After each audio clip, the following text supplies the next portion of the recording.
YouTube channel Geetanjali में आप सभी का स्वागत है। मैं रेवती रमन पांडे। आज कक्षा 10 संस्कृत के अंतर्गत पद्य पीयूषम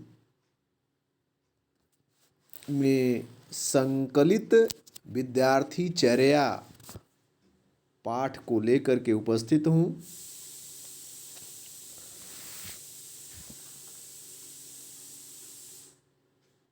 यह विद्यार्थी चर्या पाठ मनुस्मृति से लिया गया है या इसके जो श्लोक हैं मनुस्मृति से संकलित किए गए हैं। जीवन की रीति नीति कर्तव्य अकर्तव्य इसके औचित्य अनौचित्य तथा विधि एवं दंड का विधान जिन ग्रंथों अथवा शास्त्रों में विशेष रूप से किया गया है उनमें स्मृति ग्रंथों की गणना सर्वोपर की जाती है।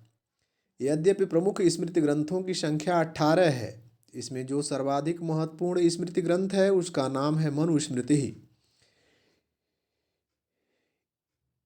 इसका रचयिता आदि पुरुष मनु ऋषि को माना जाता है। इस ग्रंथ की उपयोगिता एवं तार्किकता को इस बात से समझा जा सकता है कि आज भी न्यायालयों में मनुस्मृति को आधार मानकर वादों के निर्णय किए जाते हैं। प्रस्तुत पाठ के समस्त श्लोक इसी मनुस्मृति ही ग्रंथ से संकलित हैं। इन श्लोकों में विद्यार्थी के आहार विहार पर विस्तार से प्रकाश डाला गया है। एक अच्छे विद्यार्थी को क्या करना चाहिए क्या नहीं करना चाहिए, इस पाठ में इसी के बारे में हम लोग पढ़ेंगे। पहले श्लोक का वाचन करते हैं, उसके बाद इसका अर्थ हम लोग देखते हैं, इसकी व्याख्या जानते हैं। ब्राह्मे मुहूर्ते बुद्धेत धर्मार्थौ च अनुचिन्तयेत् काय क्लेशांश्च तन्मूलान् वेद तत्वार्थमेव च। ब्राह्मे मुहूर्ते, ब्रह्म मुहूर्त किसे कहते हैं? अर्थात सूर्योदय से 48 मिनट पहले का समय ब्रह्म मुहूर्त कहलाता है। हमारे यहाँ काल गणना की जो विधियां हैं उसमें मुहूर्त पल घटी इत्यादि होता है। और एक घटी का मतलब 24 मिनट और 2 घटी बराबर 1 मुहूर्त अर्थात 48 मिनट। तो ब्राह्मे मुहूर्ते, ब्रह्म मुहूर्त में अर्थात सूर्योदय से 48 मिनट पहले बुद्धेत जाग जाना चाहिए, उठ जाना चाहिए। और क्या जानना चाहिए हमको? तो कहा कि धर्म अर्थौ च चिंतयेत, धर्म और अर्थ का चिंतन करना चाहिए। धर्मश्च अर्थश्च, धर्म और अर्थ द्वंद्व समास है इसमें। अनुचिंतयेत, अनुसर्ग है, चिंत धातु है, विधिलिंग लकार है, विचार करना चाहिए। अनुचिंतयेत, चिंतयेत, विचार करना चाहिए, सोचना चाहिए। क्या? काय क्लेशान, कायस्य क्लेशान षष्ठी तत्पुरुष समास। काय माने होता है शरीर, क्लेश माने कष्ट, तो शरीर के कष्टों पर भी विचार करना चाहिए। तन्मूलान, तन्मूलान, तन्मूलान, शारीरिक कष्टों के कारणों को, तन उनके अर्थात शारीरिक कष्टों के मूल जड़ को, कारण को। और क्या? वेद तत्वार्थम, वेदस्य तत्वम वेद तत्वम तस्य अर्थम वेद तत्वार्थम षष्ठी तत्पुरुष। वेद के तत्वार्थ को भी जानना चाहिए, उस पर भी विचार करना चाहिए। तो प्रातः काल ब्रह्म मुहूर्त में उठ करके हमको किन किन चीज़ों का चिंतन करना चाहिए, क्या क्या सोचना चाहिए, उसकी चर्चा इस प्रस्तुत श्लोक में है। ब्राह्मे मुहूर्ते बुद्धेत, ब्राह्मे मुहूर्ते, ब्रह्म मुहूर्त में जाग जाना चाहिए। अर्थात सूर्योदय से पहले 48 मिनट पहले हमको जाग जाना चाहिए। और धर्म तथा अर्थ के विषय में चिंतन करना चाहिए। धर्म और अर्थ के विषय में सोचना चाहिए। और क्या सोचना चाहिए? कहा काय क्लेशान तन्मूलान, शरीर के कष्टों को, काय क्लेशान शरीर के कष्टों को तथा उन कष्टों के कारणों को, तन्मूलान काय क्लेशांश्च, शरीर के कष्टों को, शरीर के दुखों को, तन्मूलान और उनके मूल को, जड़ को, मूल कारण को, और वेद तत्वार्थम एवं वेद के तत्वों पर भी विचार करना चाहिए। वेद में क्या कहा गया है, किन किन बातों का उपदेश दिया गया है, किन बातों को करने के लिए बताया गया है, वह उसका अर्थ क्या है, उस तत्व का अर्थ क्या है, क्या हमको जानना चाहिए, इन सभी चीज़ों पर चिंतन करना चाहिए। शरीर के कष्ट के बारे में इसमें बतलाया गया। शरीर के कष्ट जो होते हैं, तो 3 प्रकार के दुख हमारे दर्शन शास्त्रियों ने बताया। आध्यात्मिक, आदि दैविक और आदि भौतिक, यह 3 प्रकार के दुख होते हैं जो शरीर द्वारा, शरीर शारीरिक, मानसिक, देवता द्वारा और भौतिक पदार्थों द्वारा उत्पन्न होते हैं, जिससे मनुष्य हमेशा दुखी रहता है। तो उन शरीर के कष्टों और उसकी जड़ों के बारे में तथा वेद तत्व के अर्थ के बारे में भी चिंतन करना चाहिए। ब्राह्मे मुहूर्ते बुद्धयेत, ब्रह्म मुहूर्त में जाग कर धर्मार्थौ च अनुचिंतयेत, धर्म और अर्थ का चिंतन करना चाहिए, धर्म और अर्थ के बारे में विचार करना चाहिए। काय क्लेशान, शरीर के कष्टों के बारे में, और वो तन्मूलान, उनके मूल जड़ों को, उनके मूल कारणों को, वेदार्थ तत्वों में च, और वेदार्थ के तत्वों का भी चिंतन करना चाहिए। धर्म अर्थ, धर्म क्या है, अर्थ क्या है? तो जो धारण किया जा सके वह धर्म है। हमारे मनुस्मृति में ही बताया गया, धारणात इति धर्मः, जो धारण किया जाए वह धर्म है। और अर्थ, अर्थ का मतलब उस धर्म का अर्थ नहीं, अर्थ का मतलब जीवन सुचारू रूप से संचालित तो हो, उसके लिए भौतिक संसाधनों की कैसे व्यवस्था की जाए आचरण पूर्वक, उसके बारे में कहा गया, वह अर्थ होता है। एक बार इसको फिर पुनः दोहरा देते हैं। ब्राह्मे मुहूर्ते बुद्धयेत, ब्रह्म मुहूर्त में जाग कर धर्मार्थौ च अनुचिंतयेत, धर्म और अर्थ के बारे में विचार करना चाहिए, धर्म और अर्थ का चिंतन करना चाहिए। काय क्लेशांश्च तन्मूलान, शरीर के कष्टों को, तन्मूलान और उन शारीरिक कष्टों, कष्ट जिससे उत्पन्न होते हैं उस मूल कारण को, वेदार्थ तत्वम, वेद तत्वार्थम एव च, और वेद के मूल तत्व को के बारे में भी विचार करना चाहिए, चिंतन करना चाहिए। न स्नानम आचरेद भुक्त्वा नातुरो महानिशि न वासोभि सह अजस्रम न अभिज्ञाते जलाशय न स्नानम आचरेत। भुक्त्वा, भुक्त्वा माने होता है भुज, धन अक्त्वा, भोजन करके, अक्त्वा प्रत्यय है, भुज धातु है, इसका अर्थ होता है भोजन करके। न स्नानम आचरेत, स्नान नहीं करना चाहिए, अर्थात भोजन करने के पश्चात स्नान नहीं करना चाहिए, क्योंकि हमारे शरीर में जो जठराग्नि होती है, भोजन जब पेट के अंदर जाता है तो जठराग्नि माने पेट की जो अग्नि होती है वह प्रज्वलित हो जाती है और खाए हुए पदार्थ को वह रस में परिवर्तित कर देती है। तो हम और अगर स्नान कर लेंगे, इसीलिए कहा जाता है भोजन करने के बाद तुरंत पानी भी नहीं पीना चाहिए, क्योंकि हमारी जो वह अग्नि है शरीर में, जठराग्नि में प्रज्वलित है, वह मंद पड़ जाती है और हमारे शरीर में तमाम प्रकार की समस्याएं, तमाम प्रकार के रोग उत्पन्न हो जाते हैं।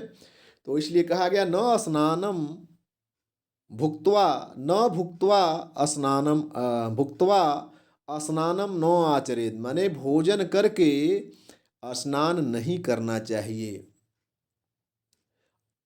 आचरेत, आ उपसर्ग है, चर धातु है, विधिलिंग लकार है, चाहिए अर्थ में विधिलिंग लकार का अर्थ होता है। तो भोजन करके स्नान नहीं करना चाहिए। न आतुरः, आचरण शब्द सभी के साथ आएगा। न आतुरः, आतुर माने होता है रोगी, रोगी को भी स्नान नहीं करना चाहिए। न आतुरः, न आतुरः स्नानम आचरेत, रोगी को भी स्नान नहीं करना चाहिए। न महानसिः आचरेत, और न ही मध्य रात्रि में स्नान करना चाहिए। न वासोभिः सह स्नानम आचरेत, और न ही वस्त्रों, वासो भी वस्त्र के साथ, यानी वस्त्रों के साथ निरंतर स्नान माने बहुत देर तक स्नान नहीं करना चाहिए। न अविज्ञाते जलाशय, और न ही अज्ञात तालाब में, अनजान जलाशय में स्नान करना चाहिए। तो इसमें स्नान के बारे में बताया गया कि कब कब स्नान नहीं करना चाहिए। पहला, न भुक्त्वा स्नानम न आचरेत, अर्थात भोजन करने के पश्चात स्नान नहीं करना चाहिए। आतुरः न स्नानम आचरेत, आतुर माने रोगी, रोगी की अवस्था में, अर्थात कोई रोग हो गया हो उस अवस्था में भी स्नान नहीं करना चाहिए। महानिशि न स्नानम आचरेत, और मध्य रात्रि में भी स्नान नहीं करना चाहिए। वासोभि सह अजस्रम न, और वस्त्रों के साथ निरंतर स्नान नहीं करना चाहिए, अर्थात निर्वस्त्र, बड़े वस्त्र को उतार करके शरीर से ही स्नान करना चाहिए। अभिज्ञाते जलाशय न स्नानम आचरेत, और अनजान जलाशय में, अनजान तालाब में भी स्नान नहीं करना चाहिए। अनजान तालाब में स्नान न करने का मेरे विचार से यह अर्थ होना चाहिए कि अनजान तालाब के बारे में हम नहीं जानते, उसमें तमाम प्रकार के जल जंतु या जो विषाणु इत्यादि पाए जाते हैं, जीवाणु पाए जाते हैं, उसके बारे में हमको जानकारी नहीं रहती है, या उसकी गहराई के बारे में जानकारी नहीं रहती है, तो उसमें खतरा हो सकता है, हम डूब सकते हैं, या अन्य प्रकार के भी खतरे उसमें हो सकते हैं। इसलिए अज्ञात जलाशय में भी स्नान नहीं करना चाहिए। नोच्छिष्टं कस्यचित् दद्यान्नाद्यात् चैव तथान्तरा, न चैवात शयनं कुर्यान्न च उच्छिष्टं क्वचित् व्रजेत।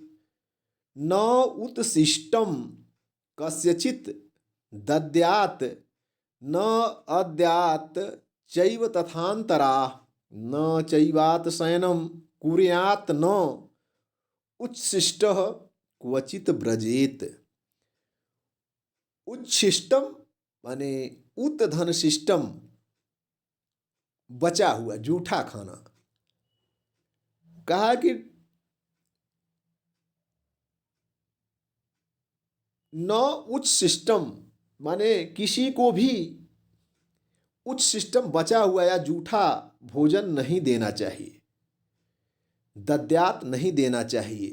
कस्यचित उच्छिष्टम न दद्यात, किसी को भी जूठा भोजन नहीं देना चाहिए। च नैव अंतरा अद्यात, और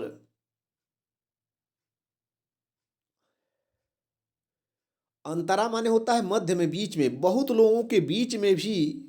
अद्य माने होता है खाना, अध भक्षणे विधिलिंग प्रथम पुरुष एक वचन का रूप है अद्यात। तो न च न एव अंतरा अद्यात, और न ही मध्य में, अर्थात बहुत लोगों के बीच में भोजन करना चाहिए। बहुत से लोग जहाँ उपस्थित हो उन सब के बीच में भी भोजन नहीं करना चाहिए। अति असनम एव न कुर्यात, और अत्यधिक भोजन भी नहीं करना चाहिए। असनम, असन माने भोजन, अत्यधिक भोजन भी नहीं करना चाहिए। अधिक मात्रा में भोजन नहीं करना चाहिए, अर्थात जितनी आवश्यकता हो उससे थोड़ा कम ही खाएं। और बहुत अधिक भोजन भी नहीं करना चाहिए। विद्यार्थी को यह सब बड़ा ध्यान देना चाहिए। जूठे मुंह, कहा कि क्वचित च उच्छिष्टम न ब्रजेत। ब्रजेत ब्रज धातु है, विधिलिंग प्रथम पुरुष एक वचन है, विधिलिंग लकार है, जाना चाहिए। कहा कि क्वचित च उच्छिष्टम, कहीं भी, उच्छिष्ट माने जूठे मुंह, न ब्रजेत नहीं जाना चाहिए। तो विद्यार्थी को क्या क्या करना चाहिए? कस्यचित उच्छिष्टम न दद्यात, विद्यार्थी को अपने खाना से जो बचा हुआ है उस भोजन को भी किसी को नहीं देना चाहिए।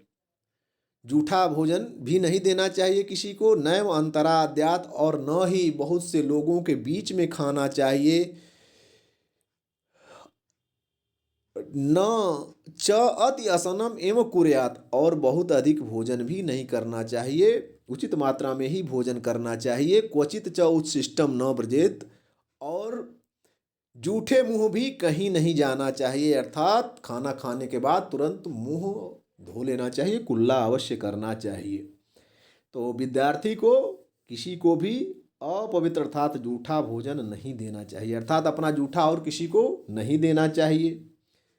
बहुत से लोगों के बीच में भोजन नहीं करना चाहिए, अर्थात भोजन एकांत में करना चाहिए। उचित मात्रा से अधिक भोजन नहीं करना चाहिए, अर्थात बहुत अधिक बहुभोजी नहीं होना चाहिए, अल्पभोजी होना चाहिए। जूठे मुंह अर्थात बिना मुंह धोए कहीं नहीं जाना चाहिए। यह विद्यार्थियों के लक्षण होने चाहिए। विद्यार्थियों के लिए मनु ने बहुत सुंदर वाक्य कहे हैं, बहुत सुंदर सूक्तियाँ कही हैं। अभिवादनशीलस्य नित्यं वृद्धोपसेविनः, चत्वारि तस्य वर्धन्ते आयुर्विद्या यशो बलम्। अभिवादनशीलस्य, अभिवादनम शीलम यस्य सह अभिवादनशीलः तस्य, बहुब्रीहि समास है। अभिवादनम शीलम यस्य सह अभिवादनशीलः तस्य, बहुब्रीहि समास। जो अभिवादन करने वाली प्रवृत्ति का हो, जो अभिवादन करता हो, या अभिवादन करने वाला, प्रणाम करने वाला जिसका स्वभाव हो। वृद्धोपसेविनः, वृद्ध उपसेविनः, वृद्धोपसेविनः, और ऊ मिलकर के ओ हो गया, अर्थात यहाँ गुण संधि हो गई। वृद्धोपसेविनः, वृद्ध धन उपसेविनः, वृद्धोपसेविनः, वृद्धा नाम उपसेवी तस्य, यहाँ खष्टी तत्पुरुष समास है। वृद्धों की सेवा करने वाले का। चत्वारि तस्य वर्धन्ते, वृद्ध धातु है, वृद्ध धातु, वर्धन्ते बढ़ती है। क्या क्या बढ़ती है? आयु बढ़ती है, विद्या अर्थात उसका ज्ञान बढ़ता है, यश कीर्ति बढ़ती है, और शारीरिक बल बढ़ता है। जो प्रणाम करने वाली जिसकी प्रवृत्ति हो, लोगों को प्रणाम करता हो, या प्रणाम करने वाला स्वभाव जिसका हो, और नित्य ही प्रतिदिन वृद्धों की सेवा करने का स्वभाव हो, उस व्यक्ति की आयु, विद्या, यश और बल, ये चार हमेशा वृद्धि को प्राप्त होते रहते हैं। अर्थात जो अभिवादनशील है और नित्य ही वृद्धों की सेवा करने वाला है, आयु विद्या यशो बलम, आयु विद्या यश और बल चार उसके बढ़ते रहते हैं। आर्द्रपादस्तु भुंजीत नार्द्रपादस्तु संविशेत, आर्द्रपादस्तु भुंजानु दीर्घमायु अवाप्नुयात्। आर्द्रपादः तु भुंजीत न आर्द्रपादः तु संविशेत। अब कैसे सोना चाहिए विद्यार्थियों को? तो कहा कि आर्द्रपादः, आर्द्र माने होता है गीला, आर्द्र, आर्द्रौ पादौ यस्य सह, आर्द्र पादौ यस्य सह बहुव्रीहि, गीले पैर। भुंजित माने भोजन करना चाहिए, धातु है विधिलिंग लकार, आत्मनेपदी है, भोजन करना चाहिए। तो गीले पैर भोजन करना चाहिए। न आर्द्रपादः तु संविशेत, किंतु गीले पैर नहीं सोना चाहिए। संविशेत सम उपसर्ग पूर्वक विष धातु विधिलिंग लकार प्रथम पुरुष एक वचन। विष धातु का अर्थ होता है लेटना या सोना चाहिए। तो कहा कि भोजन तो गीले पैर यानी पैर धो करके ही भोजन करना चाहिए, लेकिन पैर धो के गीले पैर ही सोना नहीं चाहिए।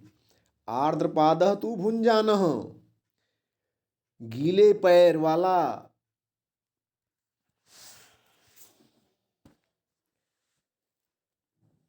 गीले पैर यानी पैर धो करके भोजन करने वाला। आर्द्रपादः तु भुंजानः, भोजन करने वाला, भुंजानः भोजन करने वाला, अर्थात पैर धो करके पैर गीला करके भोजन करने वाला दीर्घम आयु अवाप्नुयात।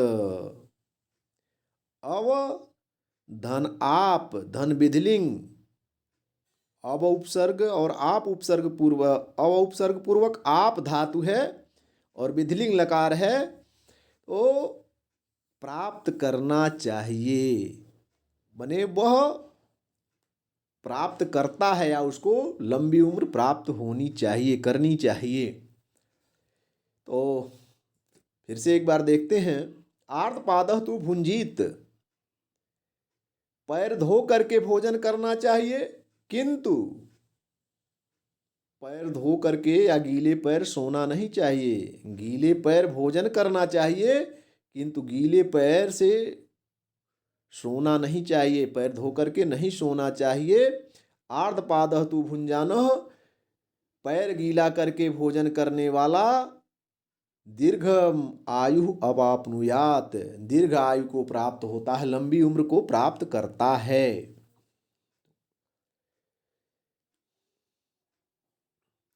सत्यम ब्रूयात प्रियम ब्रूयान्न, ब्रूयात सत्यम अप्रियम प्रियम च नानृतम ब्रूयाद एष धर्म सनातनः। सत्यम ब्रूयात, ब्रूयात ब्रू धातु है, विधिलिंग लकार, बोलना चाहिए। सत्यम ब्रूयात प्रियम ब्रूयात, सत्यम ब्रूयात प्रियम ब्रूयात। विद्यार्थी को क्या करना चाहिए? कहा कि सत्यम ब्रूयात, सत्य बोलना चाहिए। हमेशा विद्यार्थी को सत्य बोलना चाहिए, झूठ से बचना चाहिए। और सत्य के साथ ही प्रियम ब्रूयात, प्रिय भी बोलना चाहिए, उसे अप्रिय नहीं बोलना चाहिए। न ब्रूयात असत्यम अप्रियम,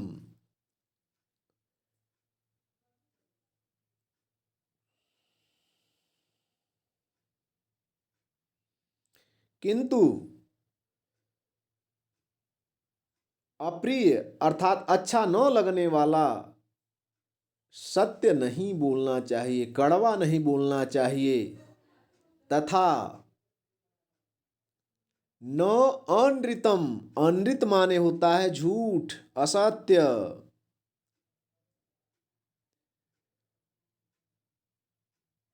प्रियम च अनृतम न बुर्यात, किंतु प्रिय लगने वाला झूठ भी नहीं बोलना चाहिए। एष सनातन धर्म, यही सनातन धर्म है, यही शाश्वत धर्म है, यही हमारा प्राचीन धर्म है। क्या क्या? सत्यम ब्रूयात, सत्य बोलना चाहिए। प्रियम ब्रूयात, प्रिय बोलना चाहिए।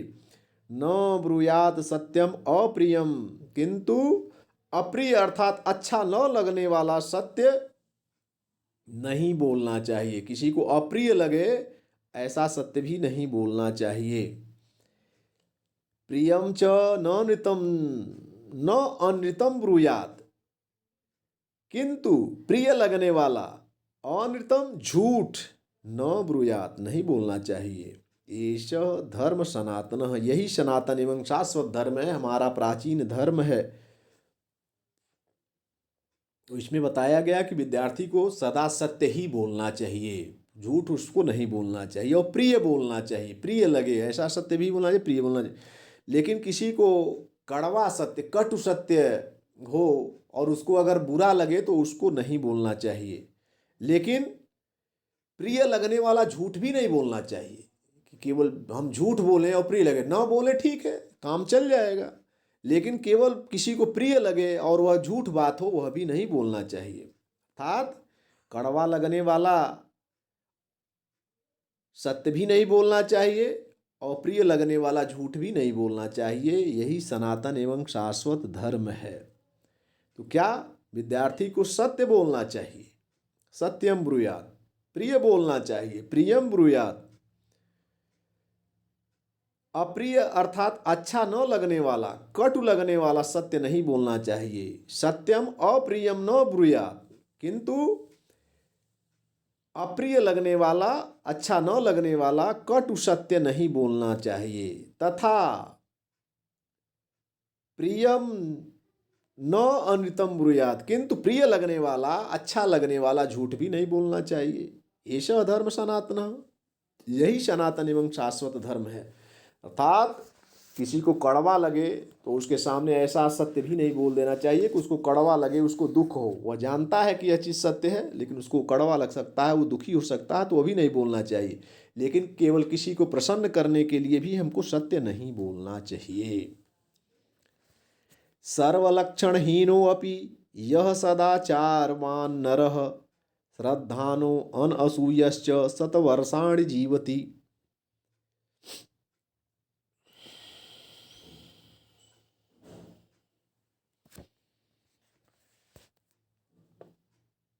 नहीं, सातवां दूसरा है, मैं दूसरा बोल गया। देखो सातवां है जो अगला श्लोक है, उसके मैं दूसरा श्लोक भूल गया। आठवां वाला श्लोक, ये सातवां हमको बोलना चाहिए था। न पाणिपाद चपलः न नेत्र चपलो अनृजुः न स्याद वाक् चपलश्चैव न परद्रोह कर्मधिः।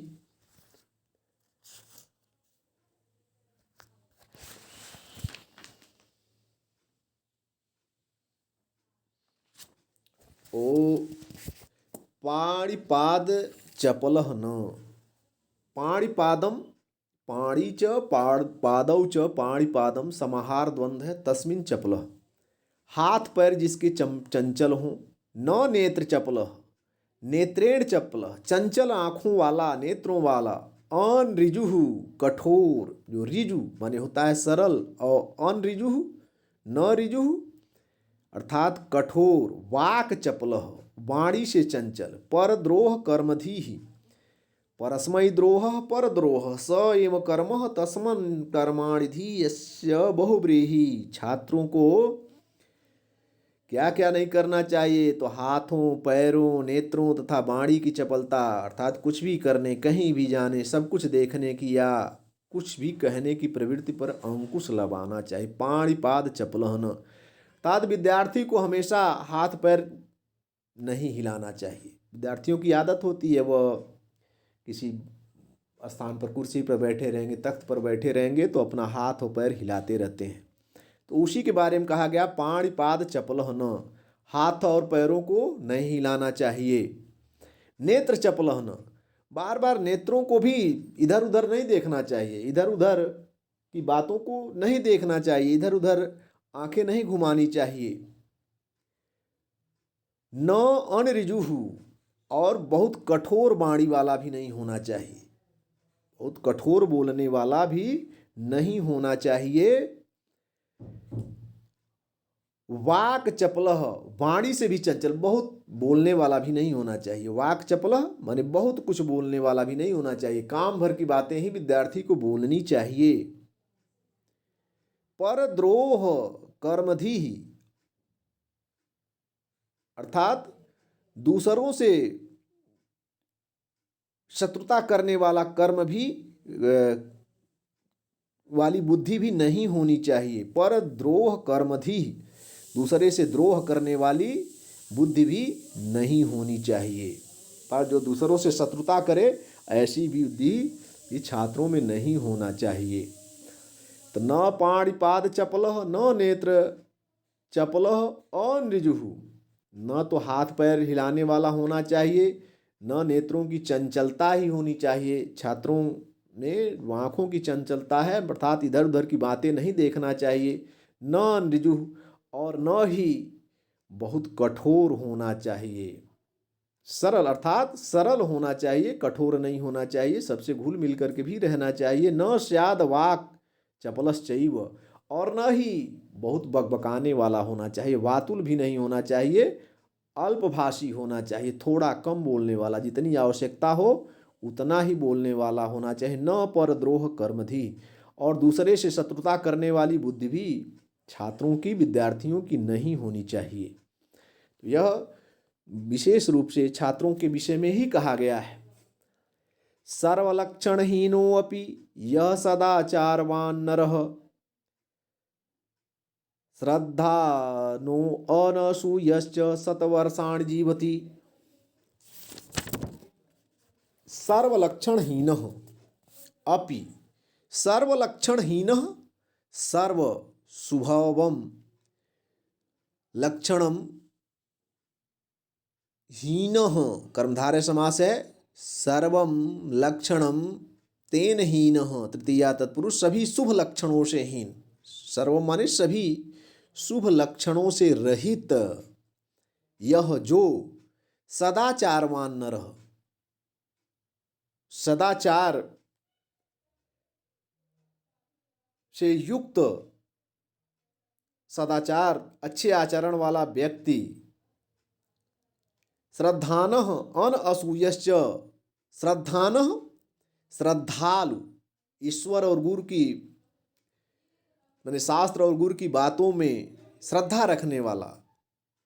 अनअसूयः, अनसूया, असूया माने होता है दूसरों के गुणों में दोष निकालने वाला, असूया कहलाता है। और अनुसूयः माने जो दूसरों की बुराई न करने वाला हो, दूसरों के गुणों में दोष न निकालने वाला हो, उसको हम कहते हैं अनसूया।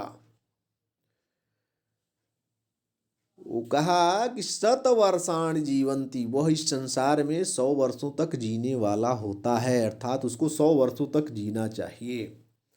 अर्थात सर्वलक्षणहीनः अपि, किसी व्यक्ति में, किसी विद्यार्थी में कोई भी लक्षण नहीं, कोई शुभ लक्षण नहीं है, सारे वह विलक्षण व्यक्ति है, लेकिन वह सदाचारवान है, अच्छा आचरण करने वाला है। अर्थात कोई भी शुभ लक्षण न होते हुए भी जो आचारवान है, सुंदर कर्म करने वाला, अच्छा आचरण करने वाला है, तथा ईश्वर और गुरु में श्रद्धा एवं आस्था रखने वाला है, और दूसरों की बुराई न करने वाला है, दूसरों के गुणों में दोष न खोजने वाला होता है, वह इस संसार में 100 वर्षों तक जीवित रहता है। अर्थात सभी प्रकार के शुभ लक्षणों से रहित होते हुए भी जो व्यक्ति आचारवान होता है, अच्छा आचरण करने वाला होता है, ईश्वर में श्रद्धा एवं आस्था रखने वाला होता है, और दूसरों के गुणों में दोष न निकालने वाला होता है, अर्थात दूसरों के गुणों में दोष न खोजने वाला होता है, वह इस संसार में, इस लोक में 100 वर्षों तक जीवित होता है, जीवित रहता है। सर्वं परवशं दुखम सर्वं आत्मवशं सुखम एतद विद्यात् समासेन लक्षणम सुख दुखयोः।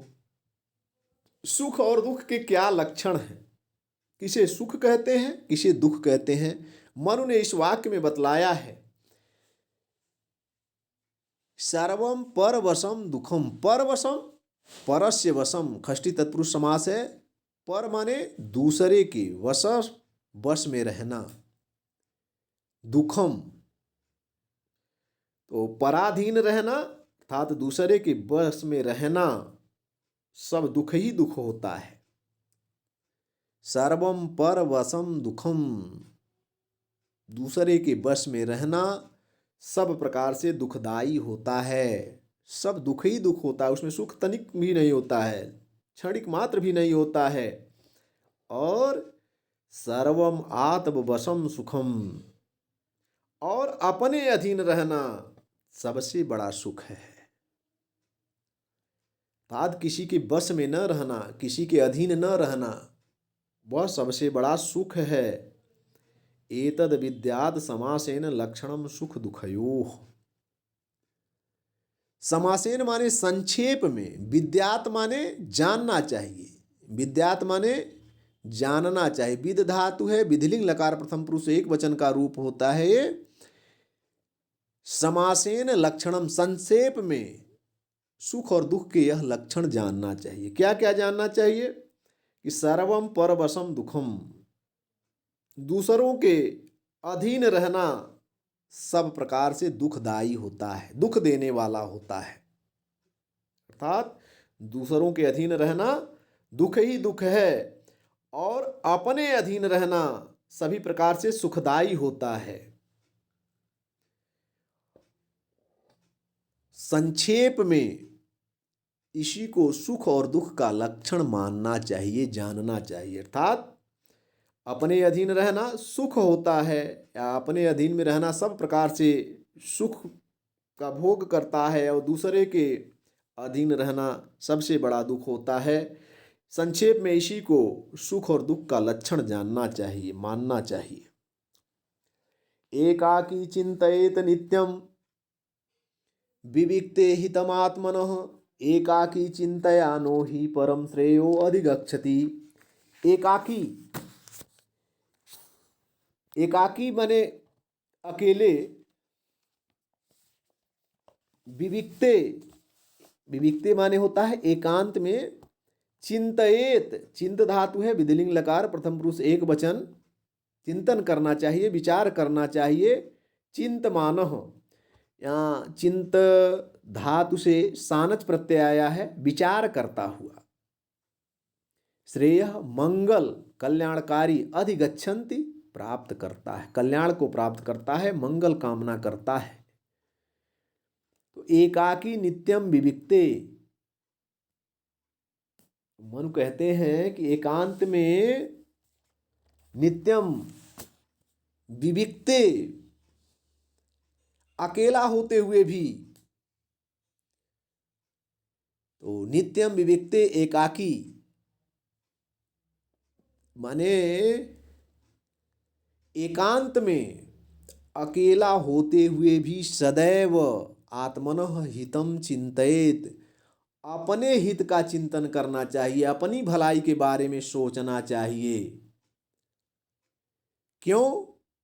ही एकाकी चिंतयमानः, क्योंकि अकेले चिंतन करता हुआ पुरुष, या अपनी भलाई का चिंतन करने वाला पुरुष परम कल्याण को प्राप्त होता है। ही एकाकी चिंतमानः परम श्रेयः अधिगच्छन्ति, श्रेयः माने कल्याण, मंगल, अधिगच्छन्ति प्राप्त करता है। क्योंकि अकेले चिंतन करने वाला व्यक्ति परम श्रेय को, परम कल्याण को प्राप्त करता है। तो मन का कथन है कि एकांत में अकेला होते हुए भी सदैव अपनी भलाई के विषय में सोचना चाहिए, क्योंकि अकेले ही अपनी भलाई को सोचने वाला पुरुष परम कल्याण को प्राप्त होता है। कहने का तात्पर्य है कि आत्म कल्याण के इच्छुक व्यक्ति को एकांत में यह सोचना चाहिए कि उसका हित किसमें है। अकेले में विचार करने वाला पुरुष कल्याण को प्राप्त होता है। तो हमेशा व्यक्ति को अपने हित में के बारे में सोचना चाहिए, अपने कल्याण के बारे में सोचना चाहिए। दूसरे के बारे में सोचने से अच्छा है अपने कल्याण के बारे में सोचा जाए, तो हम अपनी उन्नति को प्राप्त कर सकते हैं, अपने कल्याण को प्राप्त कर सकते हैं। यह पाठ आप सबको कैसा लगा? इस पाठ को, इस वीडियो को आप सब्सक्राइब कर लें, बेल आइकन के बटन को दबा दें, जिससे नया वीडियो यूट्यूब पे आए तो आप सबको पहले प्राप्त हो। इस वीडियो को आप ज़रूर लाइक करें और कमेंट करें।